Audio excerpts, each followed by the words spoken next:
Olá a todos, eu me chamo Evaí, sou gaúcho, tenho 76 anos e sou caminhoneiro aposentado. Este relato que eu vou contar aconteceu comigo já há algum tempo atrás. O ano era 1986 e eu trabalhava em uma empresa que transportava gado de um estado a outro. Às vezes, as viagens eram longas, como de Minas Gerais para o Rio Grande do Sul ou de Goiás para São Paulo. Muitas das estradas da época não eram pavimentadas, o que atrasava a viagem por dias. Em um determinado final de semana, eu tive que transportar uma carga de animais de Goiás até São Paulo. Eu fui com o gado no caminhão e a maior parte do trajeto eu fiz durante o dia para descansar à noite. Naquela época, não existia GPS como hoje em dia, então o jeito era seguir a rota pelo mapa mesmo. Era mês de julho, o clima estava bem frio, pois era inverno, e depois de uma forte chuva, eu me perdi em uma estrada deserta, onde não passava uma alma viva. Tentei não me preocupar. Peguei a minha fita e coloquei as músicas que todo caminhoneiro raiz escuta e segui viagem. Por volta das 17 horas, eu encontrei um acampamento cigano. Dava para ver parte do acampamento em meio ao mato, e como a estrada de barro estava cada vez pior devido à chuva, e sem muita escolha, eu resolvi encostar o caminhão e perguntei a eles como eu chegaria na rodovia principal. Assim que me aproximei, alguns homens vieram e ficaram na entrada do acampamento, não permitindo que eu me aproximasse. Então, de cara, já perguntaram o que eu queria. Eu disse que estava perdido e a estrada estava ruim e eu precisava chegar na rodovia. Até aí tudo bem. Eles me indicaram um caminho, eu agradeci e foi aí que eu cometi o pior erro da minha vida. Eu disse o seguinte a eles: olha, muito obrigado. Eu estou transportando carga viva e por isso eu não posso ficar muito tempo parado por causa dos animais. A viagem para eles é muito exaustiva. Eles se entreolharam e perguntaram que animais eu transportava. Eu disse que eram bois e vacas, e as suas expressões faciais mudaram. E eles perguntaram se eu não queria passar aquela noite no acampamento deles, pois lá teria muita comida e bebida. Bem, agradeci o convite e disse que realmente precisava pegar a estrada. Andei rapidamente em direção ao caminhão, enquanto os dois rapazes ficaram me observando. Eu liguei o caminhão e saí dali às pressas. Confesso que fiquei com medo, afinal, era eu contra um grupo de ciganos. Imaginei até que eles poderiam me cobrar pela informação e assim roubando o gado. Bem, continuei a viagem. Já era tarde da noite, aproximadamente 23 horas. Ainda estava seguindo por uma estrada não pavimentada, onde não havia quase nenhum trânsito. Eu procurava um hotel ou pousada onde eu pudesse descansar. Mas até aí não tinha problema, pois estava acostumado a viajar à noite. Estava uma noite muito fria, sem vento, com o ar super gelado e, para piorar, ainda tinha muita neblina, coisa típica dessa época do ano. O tráfego estava fraco, com poucos carros pela estrada. Eu estava indo normalmente pela estrada, aproximadamente a uns 60 km por hora, e após passar próximo à cidade de Araçu, já no Goiás, foi quando notei um farol atrás de mim, ficando a uma certa distância. Continuei normalmente, mas o farol daquele veículo era muito forte e continuava me acompanhando, mantendo a mesma distância. Não chegava perto e nem tão pouco se distanciava. Eu fiquei um pouco preocupado, pensando que talvez fosse alguém tentando me assaltar. Sim, eu imaginei os ciganos. Pensando nisso, eu acelerei o caminhão e comecei a aumentar a velocidade, 70 km por hora, 80, 90, mas aquele farol continuava me acompanhando na mesma distância. Parecia um caminhão com aqueles faróis altos de LED, coisa que não existia naquela época. Então, para tirar a dúvida de vez, eu estiquei o acelerador e puxei até 100 km por hora, o que já era perigoso para um caminhão de carga à noite, mas a situação exigia. Eu fiquei um pouco a 100 km por hora, mas o farol continuava lá, na mesma distância, como se nada o tivesse atrapalhando.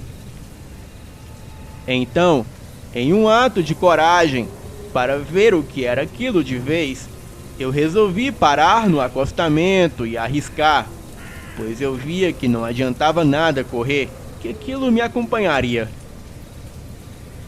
Eu fui diminuindo e parei o mais bruscamente que pude no acostamento, observando o farol atrás de mim. E quando parei por total e virei para ver o que aconteceria, cadê o farol?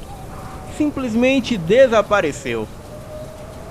Não podia ter ido para outro local, pois não haviam saídas na estrada naquele trecho. Ele não podia ter parado, pois daria para vê-lo estacionar, e além do mais era uma reta, e daria para ver algo naquele local. Bem, depois daquele susto, eu acelerei novamente e saí com tudo dali. Mas qual não foi a minha surpresa quando eu notei que aquele farol havia surgido novamente do nada e estava me seguindo de novo. Então, eu fiquei todo arrepiado, estiquei o acelerador até o máximo e fiquei naquele ritmo, sempre observando o farol atrás. E depois de alguns minutos, quando observava novamente aquela luz misteriosa, ela simplesmente apagou e desapareceu. Eu continuei a viagem e durante todo o trajeto eu não vi mais aquele misterioso farol que me seguiu por aproximadamente uns 20 quilômetros. Eu continuei a viagem normalmente e mais uns 30 quilômetros eu sairia de Araçu e chegaria no Hotel Fazenda Boa Sorte, onde iria pernoitar. E foi nesse trecho da estrada que eu mergulhei com o meu caminhão em um buraco enorme na estrada, quando desviei de uma cratera maior ainda. O pneu não chegou a estourar, porém ele esvaziou na hora, pois a roda amassou em vários lugares. A estrada estava pouco movimentada e meio sinistra, com uns barrancos de um lado e árvores do outro. Por sorte, um caminhoneiro parou para me ajudar, e como estava chovendo, não dava para ver a lua e as estrelas, e estava um breu danado. E depois de trocar o pneu, eu segui mais devagar, pois o próprio caminhoneiro disse que a estrada estaria ruim até chegar no Hotel Fazenda Boa Sorte. O meu step estava um pouco baixo, com pouca pressão. Pois bem, andando a 40 km por hora, não dava para ser mais. Em determinado momento, eu quase parei para poder passar por uma vala no meio da estrada. E quando eu passei por ela, eu olhei para o lado direito da pista e vi um enorme cão, quase do tamanho de uma pessoa. Ele era negro, e eu juro que os seus olhos eram vermelhos. E eu achei que talvez os olhos vermelhos fosse por causa do farol do caminhão, mas o cão estava com um olhar sinistro e simplesmente não tirava os olhos do caminhão. E ele permanecia ali parado por entre as árvores. Bem, Eu não liguei muito e segui o meu caminho. A chuva aumentou e continuei no mesmo ritmo. E mais ou menos a uns 15 quilômetros adiante, eu bato o farol em um cachorro, agora no lado esquerdo da pista, e adivinhem, ele era negro, enorme, olhos vermelhos com uma feição assustadora como o anterior. Aliás, idêntico não, igualzinho. Achei uma estranha coincidência, mas fui embora e continuei a minha viagem. Alguns quilômetros adiante, quase chegando no Hotel Fazenda Boa Sorte, lá estava, no acostamento direito, o mesmo cão negro. Enorme, de olhos vermelhos. Dessa vez eu fiquei assustado. E como reação, eu saí rápido dali. E só não pisei fundo, porque a estrada estava muito ruim. Logo depois que eu passei por ele, um pouco mais à frente, eu ouvi um baque na parte de trás do caminhão, como se algo pesado tivesse pulado sobre ele. As vacas lá atrás começaram a mugir alto e pareciam lutar com algo. Eu parei o caminhão, peguei a minha peixeira e fui rapidamente ver o que era aquilo.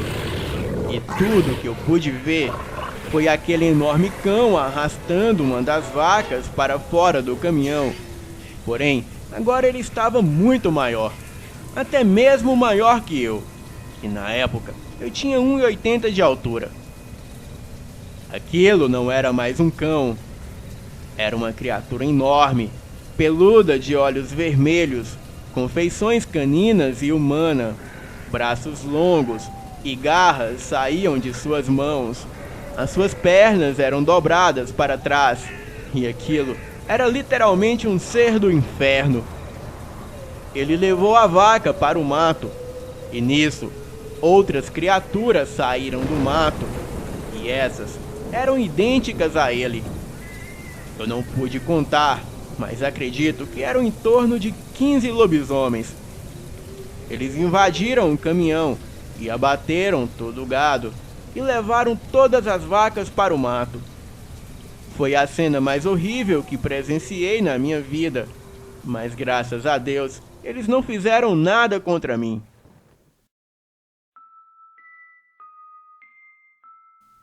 Fui até a polícia e denunciei o grupo de ciganos, pois sabia que eram eles. A polícia até foi ao acampamento, mas não encontraram nenhuma pista que os ciganos estavam por trás do assalto da carga.